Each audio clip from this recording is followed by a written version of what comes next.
Bonjour les enfants. Alors aujourd'hui, nous allons voir une leçon d'orthographe. Alors cette leçon, c'est le participe passé en E, accent, ou bien infinitif en ER. Alors, tout d'abord, pourquoi on a choisi ce participe passé en E, accent, et l'infinitif en ER? Alors, c'est parce qu'ils se prononcent de la même façon. On dit et. Donc, ils se prononcent de la même façon. Aujourd'hui, on va essayer comment faire la différence ou bien comment ne pas confondre ces deux, le participe passé et l'infinitif en ER. Commençons par la première phrase du support. Le vieux monsieur a traversé la place Jamal Lefna. Donc, vous avez ici a traversé. Regardons bien. E, accent. A traversé la place Jamal Lefna. La deuxième phrase. Il est allé dans le souk. Aussi, on a E, accent. Mais, ça c'est lorsqu'on écrit, on sait bien. Mais lorsque vous écoutez, vous ne savez pas quoi faire. Donc, passons à la troisième phrase. Avant de s'engager, regardez, et traverser, aller, s'engager. Mais regardez bien l'écriture du son et. Ici, on a E accent, E accent. Il faut penser à regarder la même chose, E, R, à droite et à gauche, bien sûr. Nous avons frissonné. Toujours, on a le son et. Devant le charmeur de serpent. Le calme est nécessaire pour écouter. Alors, toujours, on a le son et, mais cette fois-ci, c'est avec ER. La dernière phrase, ils ont captivé. Captivé, toujours le son et, mais ici, c'est un participe passé en accent. Alors, le public sont élevé. Élevé la voix. Donc, essayez d'observer ce qui est entouré et ce qui est souligné. Donc, on constate que c'est le même son. Mais pour faire la différence, qu'est-ce qu'il faut faire, les enfants? Regardez bien ce qui précède le premier verbe. À traverser. À traverser. Alors, qu'est-ce qui précède? Traverser, c'est A. Et bien sûr, vous savez que c'est quel temps? C'est le passé composé. Pourquoi? Parce que c'est un participe passé. Et le participe passé est précédé, bien sûr, d'un auxiliaire. Que ça soit être ou avoir. Ici, nous avons l'auxiliaire avoir. Donc, le vieux monsieur a traversé. Donc, on a un auxiliaire. Alors, E accent, c'est le participe passé. Puisque c'est un verbe du premier groupe. Alors, les verbes du premier groupe, ils forment leur participe passé en E accent. Même chose pour la deuxième phrase. Il est allé dans le souk. Donc, on a le participe passé. Et bien sûr, les enfants, aller, c'est un verbe du troisième groupe. Mais puisqu'il se termine comme les verbes du premier groupe, il forme même son participe passé comme les verbes du premier groupe. Mais qu'est-ce qui précède aller? On a l'auxiliaire être. Alors, il est allé dans le souk. Donc, regardez bien, E accent. Le verbe, lorsqu'il se termine par E accent, ou plutôt lorsqu'on a le passé composé et on a l'auxiliaire, que ce soit avoir ou bien être, sachez que c'est le participe passé avec E accent et pas l'infinitif en ER. Pourquoi? Parce qu'on a déjà un auxiliaire. Et puisque c'est le passé composé, donc l'auxiliaire, il est suivi du participe passé. Et puisque c'est un verbe, soit du premier groupe, soit le verbe aller, donc c'est E accent. Avant de s'engager, regardez ici, on a ER. Mais qu'est-ce qui précède ce verbe-là? On a deux. Donc, deux, c'est une préposition. C'est une préposition.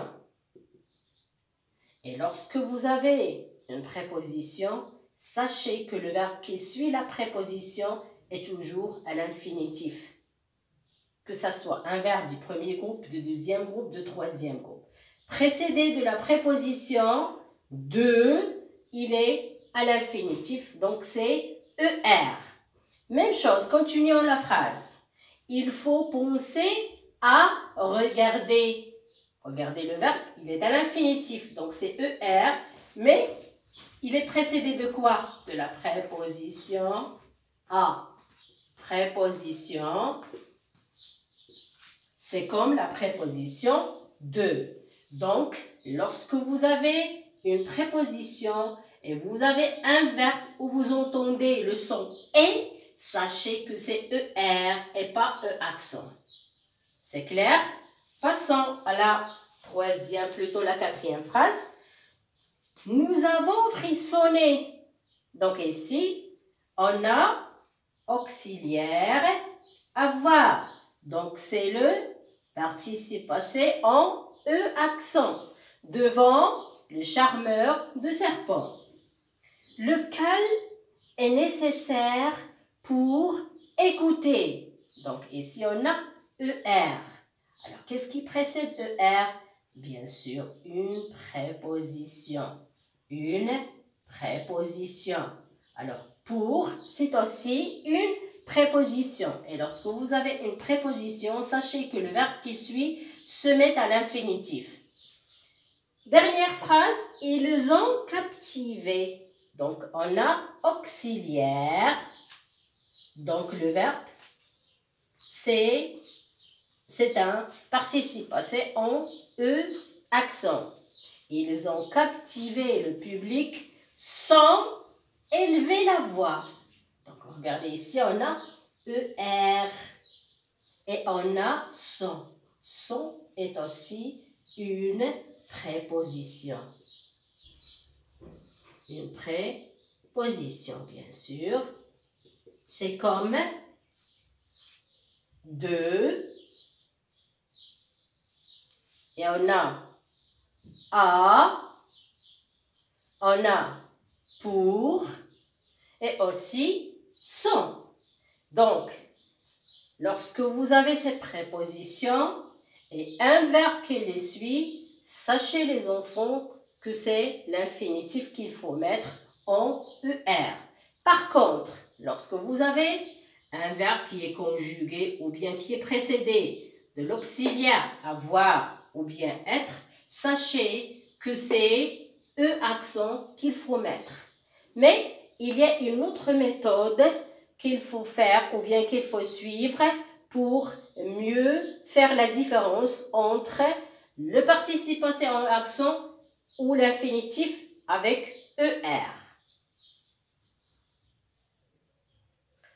Alors, bon, les enfants, la troisième façon de faire la différence ou bien de connaître si c'est participe passé ou bien infinitif, il faut remplacer le verbe par un autre verbe, que ce soit du deuxième ou bien du troisième groupe. Donc, on va essayer de changer le verbe rapporté par un autre verbe. Et je vais choisir le verbe finir. J'ai rapporté les livres. Alors, le verbe finir, qu'est-ce que je vais dire? J'ai fini les livres. Donc ici, fini, c'est un participe passé. Mais il se prononce différemment de l'infinitif. Alors, dans ce cas-là, je comprends très bien qu'il s'agit du participe passé et ce n'est pas l'infinitif en ER. Donc, que ce soit un verbe du deuxième groupe ou bien du troisième groupe. Deuxième phrase. Travaillons la deuxième phrase de la même manière. Le chien est entré par là. Alors, qu'est-ce qu'on va dire? On va choisir un autre verbe.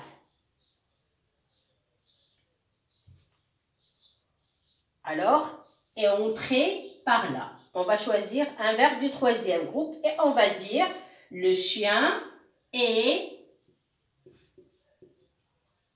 sorti par là.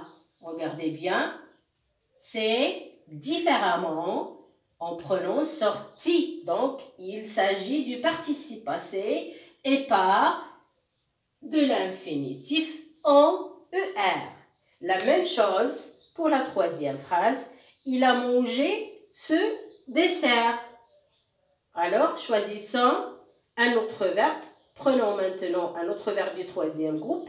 On va dire, il a, prenons le verbe prendre, il a pris ce dessert. Donc, ça se prononce différemment. Donc, il y a deux méthodes pour ne pas confondre ER, l'infinitif des verbes du premier groupe, ou bien le participe passé des verbes. C'est, il faut voir ce qui précède le verbe. Si c'est un auxiliaire, être ou bien avoir, sachez que c'est le participe passé. Si c'était une préposition telle que à, de, pour, sans, et ainsi de suite, sachez que ces prépositions, elles sont toujours suivies d'un verbe à l'infinitif. Bien sûr, c'est la règle générale, l'infinitif. Et la troisième façon, c'est en changeant le verbe par un verbe, que ce soit du deuxième groupe ou bien du troisième groupe. En prononçant le participe passé ou bien l'infinitif, on va automatiquement savoir qu'il ne s'agit pas, ou bien qu'il s'agit de l'infinitif, ou bien qu'il s'agit du participe passé.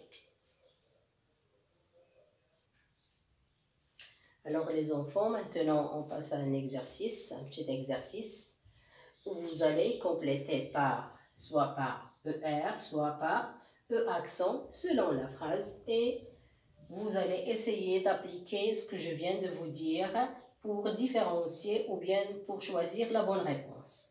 La première phrase, vous avez « Tu as roulé la nuit pour arriver à l'aube ». Donc, rouler, arriver, ER ou bien E accent. Vous allez compléter. Mon grand-père sait raconter les histoires. Donc, il y a toujours le son E. Donc, S-E-R ou bien E accent. Il a appris à bouger ses mains et à utiliser son regard. Donc, toujours le son E.